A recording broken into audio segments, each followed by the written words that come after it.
I'm Judy, and this is my friend Andy.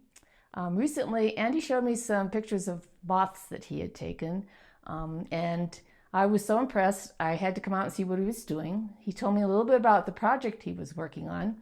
I came out, took some pictures with him, and I had so much fun, I decided that it would be nice to share it with others. So I asked him if it would be okay to do this video, and he agreed.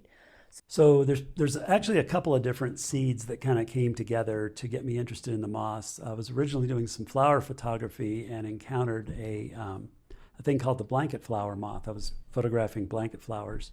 And this moth has a yellow head that matches the yellow on the flower and a maroon body that matches the maroon on the flower. And it orients itself on the flower so that its colors match up with the flower's colors. And that was like, a moth can do that. You need several things to get the moths. It needs to be above 60 or 65 degrees. You need very little wind, and you don't want stray lights.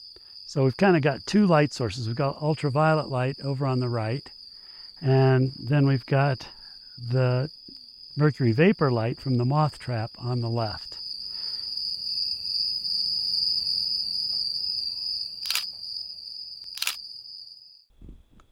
There we go. I'm about halfway through the summer, a little past halfway on the summer, and so far I've seen over 100 species.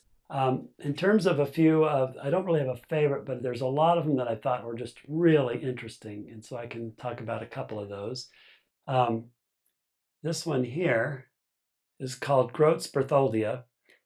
The interesting thing about this moth is that it sends out a sound at 4,000 clicks per second that jams bat sonar.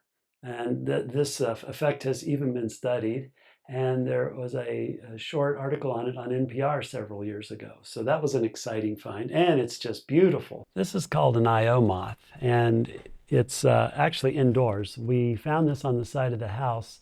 You can see that the way its defense mechanism is when these forewings are closed, this moth is going to be fairly well camouflaged, but when it feels threatened, and as I was sitting there setting up the camera, it probably felt threatened by me, it slowly opened these wings back up and revealing something that looks like a couple of eyes staring at you.